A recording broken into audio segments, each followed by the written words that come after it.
السلام علیکم۔ آج کی ویڈیو میں ہم حضرت ادریس علیہ السلام کا تذکرہ کریں گے۔ حضرت ادریس علیہ السلام کا اصل نام اخنوخ تھا۔ آپ علیہ السلام بابل شہر میں پیدا ہوئے۔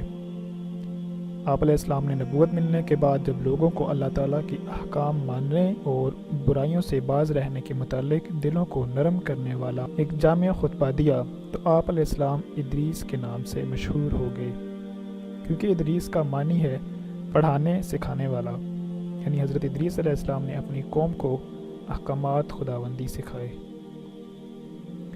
ابن اسحاق رحمۃ اللہ فرماتے ہیں کہ سب سے پہلے لکھنے کے لیے قلم حضرت ادریس علیہ السلام نے استعمال کیا۔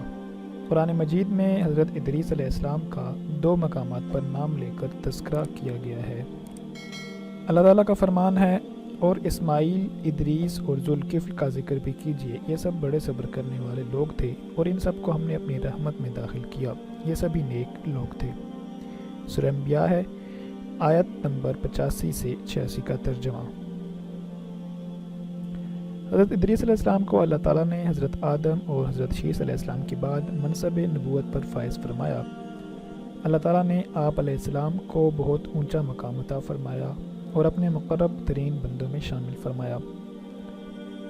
آپ علیہ السلام نے بابل شہر میں اپنی قوم کو اللہ تعالیٰ کی وحدانیت پر ایمان لانے، پاک و صاف رہنے، اللہ تعالیٰ کی عبادت کرنے، معاملات میں عدل و انصاف کو اپنانے، ہر ماہ 3 روزے رکھنے، زکوٰۃ ادا کرنے، نشہ آور اشیاء سے پرہیز کرنے اور اللہ تعالیٰ کے دین کی سربلندی کے لیے جہاد کرنے کی تعلیم دی، لیکن قوم کے اکثر لوگوں نے ماننے سے انکار کر دیا۔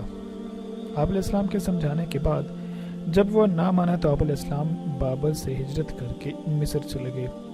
وہاں 72 قبیلے آباد تھے۔ اللہ تعالیٰ نے آپ علیہ السلام کو ہر قبیلے کی زبان سکھا دی۔ آپ علیہ السلام ہر قبیلے کو اسی کی زبان میں تبلیغ فرماتے تھے، جس کی وجہ سے بہت سے لوگ دائرہ اسلام میں داخل ہو گئے۔ حضرت ادریس علیہ السلام کو اللہ تعالیٰ نے علم نجوم اور علم حکمت بھی سکھا دیے تھے، اسی لیے آپ علیہ السلام کا لقب ہرمس الحامسہ بھی ہے۔ ہرمس علم نجوم میں مہارت رکھنے والوں کو کہتے ہیں۔ حضرت ادریس علیہ السلام اپنے زمانہ کے بہت بڑے عابد تھے۔ آپ علیہ السلام درزی کا کام کیا کرتے تھے اور سوئی کے ہر ٹانکے پر سبحان اللہ پڑھا کرتے تھے۔ تفسیر ابن کثیر، سورہ مریم ہے، آیت نمبر 56 سے 57۔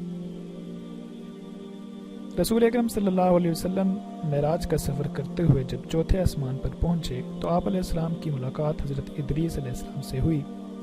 انہوں نے استقبال کرتے ہوئے فرمایا، نیک بھائی اور نیک نبی کو خوش آمدید۔ آج کی ویڈیو میں حضرت ادریس علیہ السلام کو ہم نے پڑھا اور کافی کچھ ہم نے سیکھا۔ نیکسٹ ویڈیو میں ہم انشاءاللہ حضرت نوح علیہ السلام کی زندگی پر گہری نظر ڈالیں گے۔ حاضر ہوتا ہوں نیکسٹ ویڈیو کے ساتھ، تب تک کے لیے مجھے اجازت دیجیے۔ اللہ حافظ۔